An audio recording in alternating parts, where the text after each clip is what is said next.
Hello friends, எல்லோருக்கும் வணக்கம். Welcome to young investor channel. Last market அப்டேட்ஸை பார்த்துருப்பீங்க. லாஸ்ட் மார்க்கெட் வந்து ஒரு ஃப்ளாட் நெகட்டிவ்ல க்ளோஸ் பண்ணியிருந்தாங்க நிஃப்டி பேங்கை தவிர. நெக்ஸ்ட் பார்த்தீங்கன்னா எஃப்ஐஎஸ் டேட்டா அன்னைக்கு கிடைக்கல, பட் லேட்டாக தான் கிடச்சி. எஃப்ஐஎஸ் வந்து 944 கோடி லாஸ்ட் மார்க்கெட்டில் விற்றுருக்காங்க.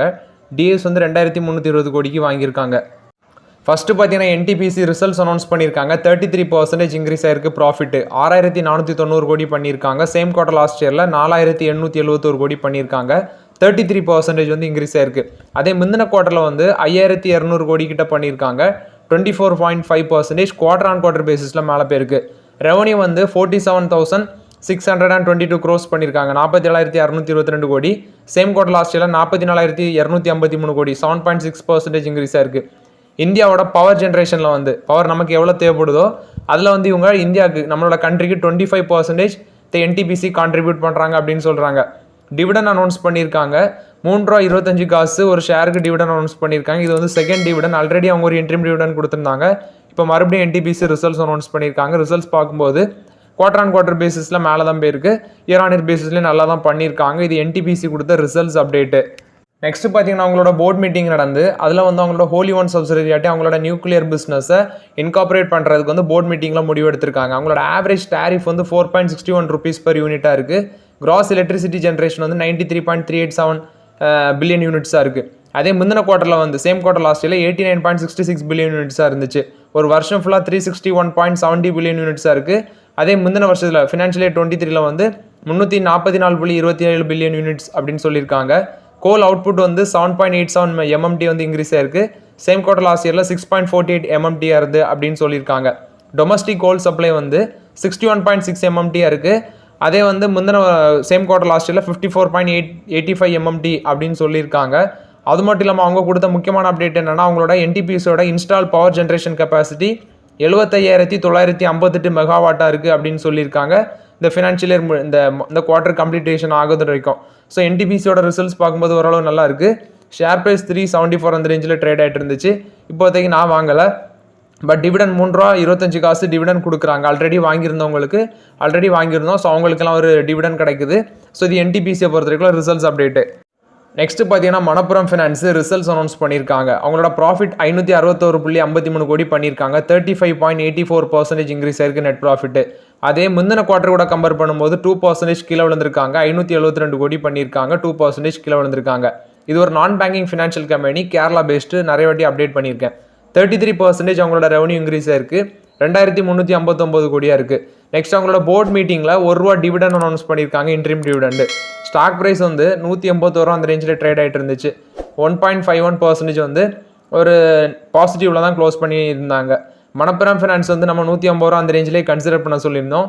ஸோ இந்த ரேஞ்சிலே நம்ம கன்சிடர் பண்ணலாம். ரிசல்ட்ஸ் வந்து குவார்டர் ஆன் குவார்ட்டர் பேசிஸில் 2% கீழே விழுந்திருக்கு. பட் இயர் ஆன் இயர் பேசிஸில் மேலே போயிருக்கு. ஸோ குவார்டர் ஆன் குவார்ட்டர் தான் கம்பேர் பண்ணி பார்க்கணும் ஆக்சுவலாக. ஏன்னா அவங்க போன குவார்ட்டர்லேருந்து எப்படி மீண்டு வந்திருக்காங்க அப்படி தான் பார்க்கணும். ஸோ ஆனால் போன குவார்ட்டர் கம்பேர் பண்ணும்போது கீழே தான் விழுந்திருக்காங்க. மேபி இந்த ரேஞ்சிலையும் கன்சிடர் பண்ணலாம். ஒரு 160 150 அந்த ரேஞ்சில் வந்துச்சுன்னா கொஞ்சம் நிறைய கன்சிடர் பண்ணலாம். இது மணப்புரம் ஃபினான்ஸை பொறுத்த வரைக்கும் அப்டேட்டு. ஷேர் ப்ரைஸ் ₹181 அந்த ரேஞ்சில் இருக்குது. நெக்ஸ்ட் பார்த்தீங்கன்னா அசோக் லைலாண்டு ஹிந்துஜா குரூப் குழுமம். இவங்க பார்த்தீங்கன்னா இந்த லைட் கமர்ஷியல் வெஹிக்கிள் செக்மெண்ட்டில் ரொம்பவே நல்லா பண்ணிட்டு இருக்காங்க. இந்த வாட்டி ரிசல்ட்ஸும் நம்ம பார்த்தோம், பரவாயில்லாமல் இருந்துச்சு. ஸோ ரிசல்ட்ஸ் ஒரு பக்கம் இருக்க நான் அப்டேட் பண்ணியிருந்தேன் லாஸ்ட் வீடியோவில். அவங்களோட நியூ ப்ராடக்ட்ஸ் லான்ச் பண்ணுறாங்க. ஸோ இந்த வருஷத்தில் அவங்களோட லைட் கமர்ஷியல் வெஹிக்கிள் செக்மெண்ட்லேயே 5 to 6 நியூ ப்ராடக்ட்ஸ் வந்து லான்ச் பண்ண போகிறாங்க. அதுக்கே அவங்க வந்து இந்த ஹெவி கமர்ஷியல் வெஹிக்கிள் செக்மெண்ட்லேயும் லான்ச் பண்ண போகிறாங்க. லைட் கமர்ஷியல் வெஹிக்கிள் ஒரு பக்கம், ஹெவி கமர்ஷியல் வெஹிக்கிள் ஒரு பக்கம் அவங்க ஃபோக்கஸ் பண்ணுறாங்க.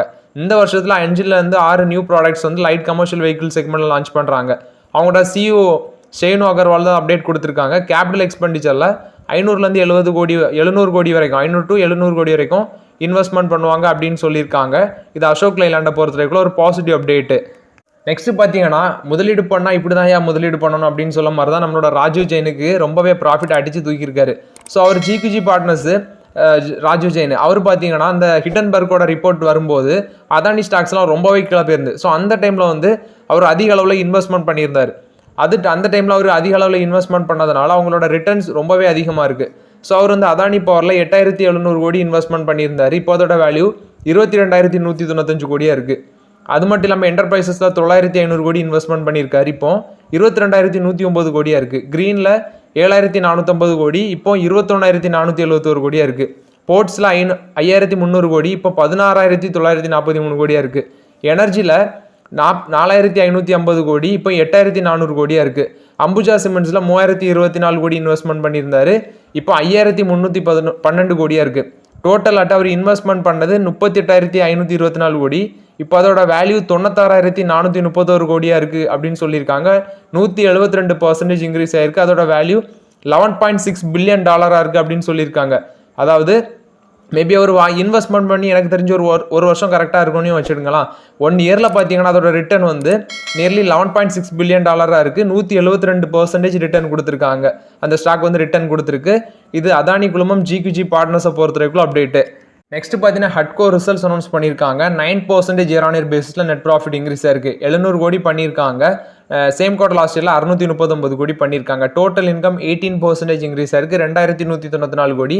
சேம் குவார்டர் லாஸ்ட் இயரில் 1862 கோடி. டிவிடனும் கொடுக்குறாங்க, $2.65 ஒரு ஷேருக்கு டிவிடன் கொடுக்குறாங்க ஹட்கோ. ஃபைனல் டிவிடன் பார்த்தீங்கன்னா ஆல்ரெடி அவங்க ஒரு இன்ட்ரீம் டிவிடன் $1.50 வச்சு ஒரு ஃபைனல் டிவிடன் கொடுக்குறாங்க. ஸோ இப்போ தான் பார்த்தீங்கன்னா இப்போ இது அடிஷன் டிவிடன் வந்து கொடுக்குறாங்க.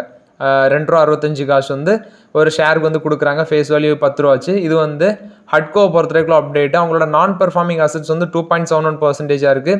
அதே சேம் குவார்டர் லாஸ்ட்டில் 3.42% இருந்து. ப்ரொவிஷன் கவரேஜ் ரேஷியோ 87% இருக்குது அப்படின்னு சொல்லியிருக்காங்க. அவங்களோட ரிசல்ட்ஸுக்கு அப்புறம் ஷேர் ப்ரைஸ் வந்து 3% வந்து நெகட்டிவ்ல தான் இருந்துச்சு. நெகட்டிவ்ல தான் க்ளோஸ் பண்ணியிருக்காங்க. 258 ரூபா அந்த ரேஞ்சில் க்ளோஸ் பண்ணியிருக்காங்க. இது ஹட்கோ பொறுத்த வரைக்கும் அப்டேட்டு. நெக்ஸ்ட் பார்த்தீங்கன்னா கர்நாடகா பேங்க் ரிசல்ட்ஸ் அனௌன்ஸ் பண்ணியிருக்காங்க. நெட் ப்ராஃபிட் 23% கீழே விழுந்திருக்கு. 274 கோடி பண்ணியிருக்காங்க. சேம் குவார்டர் லாஸ்ட் இயரில் 354 கோடி பண்ணியிருக்காங்க. இயர் ஆன் இயர் பேசிஸ்லையும் கீழே விழுந்திருக்கு. குவார்டர் ஆன் குவார்டர் பேசிஸ்லையும் கீழே இல்லைன்னா முந்தின குவார்டரில் 330 கோடி பண்ணியிருந்தாங்க. அவங்களோட நெட் இன்ட்ரெஸ்ட் இன்கம் குறைஞ்சிருக்கு அப்படின்னு சொல்லியிருக்காங்க. அது மட்டும் இல்லாமல் அவங்களோட ஸ்டாஃப் எக்ஸ்பென்சஸ் வந்து இந்த வாட்டி ஒரு 152 கோடி சம்திங் பேருக்கு அப்படின்னு சொல்லியிருந்தாங்க. பேங்கோட ஆப்ரேட்டிங் ப்ராஃபிட் வந்து 27% லோவாக இருக்குது அப்படின்னு சொல்லியிருக்காங்க. 500 கோடியாக இருக்குது. சேம் குவார்டர் லாஸ்ட் இயரில் 686 கோடியாக இருக்குது அப்படின்னு சொல்லியிருக்காங்க. இன்ட்ரெஸ்ட் மார்ஜின் பார்த்தீங்கன்னா 57 பேசிஸ் பாயிண்ட் கீழே விழுந்திருக்கு. 3.3% இருக்குது. சேம் குவார்டர் லாஸ்ட் இயரில் 3.87% இருந்துச்சு. நெட் இன்ட்ரெஸ்ட் இன்கம் 3% லோவராக இருக்குது. 834 கோடியாக இருக்குது அப்படின்னு சொல்லியிருக்காங்க. கிராஸ் அட்வான்சஸ் 73,002 கோடியாக இருக்குது. 19% வந்து இயர் ஆன் இயர் பேசிஸில் இன்க்ரீஸ் ஆயிருக்கு. டெபாசிட் 12.2% இன்க்ரீஸ் ஆயிருக்கு அப்படின்னு சொல்லியிருக்காங்க. அசட் குவாலிட்டி பார்த்தீங்கன்னா கிராஸ் நான் பெர்ஃபார்மிங் அசட் ரேஷியோ 3.53% இருக்குது. சேம் குவார்டர் லாஸ்ட்டில் 3.74% அப்படின்னு சொல்லியிருக்காங்க. ப்ரொவிஷன்ஸ் 185 கோடி லோவராக தான் இருக்குது. ஏன்னா முந்தின குவார்ட்டரில் வந்து 253 கோடி சேம் குவார்டர் லாஸ்ட் இயரில். ஒன் டைம் ஸ்டாஃப் காஸ்ட் நான் சொன்ன மாதிரி 152 கோடி பேருக்கு. ஸோ அது வந்து நெட் ப்ராஃபிட்டில் அடி வாங்கியிருக்கு. ப்ராஃபிட் லோவராக இருக்குது. எக்ஸ்பென்ஸ் வந்து ஹையராக இருக்குது அப்படின்னு சொல்லியிருக்காங்க. டோட்டல் எக்ஸ்பெண்டிச்சர் பார்த்தீங்கன்னா 2120 கோடி, 12% வந்து ஹையராக இருக்குது. ஏன்னா சேம் குவார்டர் லாஸ்ட் இயரில் அவங்களோட டோட்டல் இன்கம் வந்து 11% ஹையராக இருக்குது. 2620 கோடியாக இருக்குது அப்படின்னு சொல்லியிருக்காங்க. அது மட்டும் இல்லாமல் டிவிடெண்டும் கொடுக்குறாங்க. 55% டிவிடெண்டு, $5.50 டிவிடெண்ட் கொடுக்குறாங்க. ஷேர் ப்ரைஸ் 221 ரூபா இருக்குது. எனக்கு தெரிஞ்சு இந்த ரேஞ்சிலையும் கன்சிடர் பண்ணலாம். பெஸ்ட்டு கன்சிடர் பண்ணலாம், உங்களோட சாய்ஸு.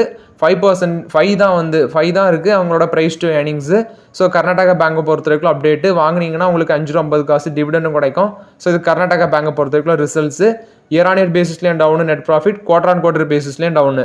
நெக்ஸ்ட் பார்த்தீங்கன்னா டிவிஸ் லெபார்டரிஸ் ரிசல்ட்ஸ் அனௌன்ஸ் பண்ணியிருக்காங்க. இந்த Q4ல் 67% நெட் ப்ராஃபிட் இன்க்ரீஸ் ஆயிருக்கு. 538 கோடி. ரெவன்யூ 18% இன்க்ரீஸ் ஆயிருக்கு. இந்த நெட் ப்ராஃபிட் வந்து 538 கோடி. சேம் குவார்டர் லாஸ்ட் இயரில் 321 கோடி, 67% இன்க்ரீஸ் ஆயிருக்கு. ரெவன்யூ வந்து 2303 கோடி. சேம் குவார்டர் லாஸ்ட் இயரில் 1951 கோடி, 18% இன்க்ரீஸ் ஆயிருக்கு. டிவிடன் அனௌன்ஸ் பண்ணியிருக்காங்க. 1500% டிவிடெண்டு, 30 ரூபா ஒரு ஷேருக்கு டிவிடனும் அனௌன்ஸ் பண்ணியிருக்காங்க இந்த கம்பெனி. ஸோ அவங்களோட ஆனுவல் ஜெனரல் பாடி மீட்டிங் வந்து ஆகஸ்ட் 12 நடக்குது அப்படின்னு சொல்லியிருக்காங்க. ரெக்கார்ட் டேட் டிவிடெண்டுக்கு வந்து பார்த்தீங்கன்னா, அதாவது ரெக்கார்ட் டேட்டும் அந்த பேமெண்ட் ஆஃப் டிவிடெண்ட் வந்து ஆகஸ்ட் 2 அப்படின்னு சொல்லியிருக்காங்க. இது வந்து அப்புறம் டிவிடெண்ட் வந்து ஆகஸ்ட் 2 உங்களுக்கு கிரெடிட் ஆயிரும். 30 ரூபா டிவிடெண்ட் சொல்லியிருக்காங்க. 1500% டிவிடெண்ட் கொடுக்குறாங்க. ஒரு ஷேருக்கு 30 ரூபா கொடுக்குறாங்க. ஆகஸ்ட் 2 உங்களுக்கு டிவிடெண்ட் கிரெடிட் ஆகும். எபிட்டா 731 கோடியாக இருக்குது. 50% இன்க்ரீஸ் ஆயிருக்கு. சேம் குவார்டர் லாஸ்ட்டில் 487 கோடி. மார்ஜின் 32% இருக்குது. சேம் குவார்டரில் 25% இருந்து. ஷேர் 4122 ரூபா அந்த ரேஞ்சில் ட்ரேட் ஆகிட்டு இருக்கு. ஸோ இப்போதைக்கு நான் டிவிஸ் லெபார்டரிஸ்லாம் வாங்கலை. ஆல்ரெடி நம்ம வந்து நாட்கோ ஃபார்மா சிப்லா அதெல்லாம் வாங்கினதுனால நான் இந்த ஷேரில் கன்சிடர் பண்ணல. ஸோ வாங்கியிருந்தவங்களுக்கு 30 ரூபா ஒரு ஷேருக்கு டிவிடெண்ட் கிடைக்கும். இது வந்து டிவிஸ் லெபார்டரிஸை பொறுத்த வரைக்கும் அப்டேட். நெக்ஸ்ட் பார்த்தீங்கன்னா நம்மளோட Aditya Birla group $100 billion market capitalisation மைல் ஸ்டோனை ரீச் பண்ணியிருக்காங்க. ஆதித்யா பிர்லா குழுமம் நியர்லி 8,50,000 கோடி வரும்னு நினைக்கிறேன். 8,50,000 கோடி வரும்னு நினைக்கிறேன். ஸோ இது ஆதித்யா பிர்லா குழுமம் வந்து $100 பில்லியன் மார்க்கெட் கேபிடலைசேஷனை ரீச் பண்ணியிருக்காங்க. ஸோ இது வந்து 11.42% வந்து போன வருஷத்தை கம்பேர் பண்ணும்போது இன்க்ரீஸ் ஆயிருக்கு அப்படின்னு சொல்லியிருக்காங்க. இது ஆதித்யா பிர்லா குழுமத்தை பொறுத்த வரைக்கும் அப்டேட்டு. நெக்ஸ்ட் பார்த்தீங்கன்னா யுனைடெட் ஸ்பிரிட்ஸ் ரிசல்ட்ஸ் அனௌன்ஸ் பண்ணியிருக்காங்க. Q4 results 88% net profit increase ஆயிருக்கு. 384 கோடி பண்ணியிருக்காங்க. சேம் குவார்டர் லாஸ்ட் இயரில் 204 கோடி. ரெவன்யூ வந்து 6,394 கோடி, 10% இன்க்ரீஸ் ஆயிருக்கு. சேம் குவார்டர் லாஸ்ட் இயரில் 5,783 கோடி பண்ணியிருக்காங்க. எபிட்டா வந்து 361 கோடியாக இருக்குது, 7% இன்க்ரீஸ் ஆயிருக்கு. எபிட்டா மார்ஜின் 13.6% இருக்குது. ஒரு வருஷம் ஃபுல்லாக 16% இருக்குது அப்படின்னு சொல்லியிருக்காங்க. ஸோ டிவிடன் அனௌன்ஸ் பண்ணியிருக்காங்க. 5 ரூபா ஒரு ஷேருக்கு டிவிடன் அனௌன்ஸ் பண்ணியிருக்காங்க. இது வந்து யுனைடெட் ஸ்பிரிட்ஸை பொறுத்த வரைக்கும் ஒரு பாசிட்டிவ் அப்டேட்டு. ஸோ 88% இன்க்ரீஸ் ஆயிருக்கு. இவங்க வந்து இந்த ஆல்கஹால் பீவரேஜ் இண்டஸ்ட்ரி வச்சு நடத்திட்டு இருக்க கம்பெனி. ஆர்சிபியோட உமன் டீமை வந்து இவங்க ஹோல்ட் பண்ணுறாங்க. இது வந்து இது யுனைடெட் ஸ்பிரிட்ஸை பொறுத்த வரைக்கும் Q4 ரிசல்ட்ஸ் அப்டேட்டு. நெக்ஸ்ட் பார்த்தீங்கன்னா ரிலையன்ஸும் டிஸ்னியும் மெர்ஜர் ஆக போகிறாங்க அப்படிங்கிற அப்டேட் கொடுத்துருக்காங்க. ஸோ அவங்க வந்து அவங்களோட அப்ளிகேஷனை காம்படிஷன் கமிஷன் ஆஃப் இந்தியாவுக்கு வந்து கிளியரன்ஸுக்காண்டி அனுப்பிச்சிருக்காங்க. ஸோ இந்த மெர்ஜருக்கு வேண்டி. ஸோ இது வந்து ரிலையன்ஸ் டிஸ்னியை பொறுத்த வரைக்கும் அப்டேட். அவங்களோட மெர்ஜருக்கு வேண்டி காம்படிஷன் கமிஷன் ஆஃப் இந்தியாவுக்கு வந்து அவங்களோட கிளியரன்ஸ் அப்ளிகேஷனை அனுப்பிச்சிருக்காங்க. இது வந்து ரிலையன்ஸ் டிஸ்னியை பொறுத்த வரைக்கும் அப்டேட்டு. நண்பர்களே, இந்த அதானி குரூப் மேலே ஹிண்டன்பர்க் ரிப்போர்ட் வந்து ஒரு குற்றச்சாட்டாக வச்சாங்க. அதாவது அவங்க ஸ்டாக் மேனிபுலேஷன் பண்ணியிருக்காங்க அப்படி இப்படின்னு என்னெல்லாமோ சொன்னாங்க. பட் அது வந்து நம்மளோட சுப்ரீம் கோர்ட் வந்து அதை ரிஜெக்ட் பண்ணிட்டாங்க. இதில் எதுவுமே உண்மை இல்லை அப்படின்னு சொல்லிட்டாங்க. ஸோ அது ஒரு பக்கம் இருக்கிறது. அதில் வந்து அவங்க அந்த ரிப்போர்ட்டால், அந்த ஹிண்டன்பர்க் ரிப்போர்ட்டால் அவங்களோட ஷேர்ஸ் எல்லாமே நல்லா கிராஷ் ஆச்சு, ரொம்பவே கீழே விழுந்தாங்க அவங்களோட ஸ்டாக் ப்ரைஸ் எல்லாமே. ஸோ இப்போ அதுலேருந்து மீண்டும் பழைய நிலைமைக்கு வந்திருக்காங்க அதானி குழுமம் அப்படிங்கிற அப்டேட் வந்திருக்கு. அது மட்டும் இல்லாமல் Adani Enterprises, Adani Energy Solutions வந்து நெக்ஸ்ட் வீக்கில் ஃபண்ட் ரைஸ் பண்ண முடிவில் இருக்கிறாங்க அப்படின்னு சொல்லியிருக்காங்க. ப்ரைவேட் பிளேஸ்மெண்ட் பேசிஸ் மூலமாட்டும், குவாலிஃபைடு இன்ஸ்டியூஷனல் பிளேஸ்மெண்ட் மூலமாட்டும், ப்ரிஃபரன்ஷியல் பேசிஸ் மூலமாட்டும் அவங்க ஃபண்ட் ரைஸ் பண்ண போகிறாங்க அப்படின்னு சொல்லி அவங்களோட போர்ட் மீட்டிங்கில் முடிவு எடுத்திருக்காங்க. Adani Green Energy, Adani Energy சொல்யூஷன்ஸும் அதானி என்டர்பிரைசஸும் தான் அந்த முடிவு எடுத்திருக்காங்க. நெக்ஸ்ட் வீக்கில் ஃபண்ட் ரைசிங் பண்ணுறதுக்கான முடிவு எடுப்பாங்க அப்படின்னு சொல்லியிருக்காங்க. நேர்லி அவங்க கொடுத்துருக்க அப்டேட் படி அதானி என்டர்பிரைசஸுக்கு 12,500 கோடியும், அதானி டிரான்ஸ்மிஷனுக்கு 8,500 கோடியும் அப்படின்னு சொல்லியிருக்காங்க. இது அதானி குழுமத்தை பொறுத்த வரைக்கும் அப்டேட்டு.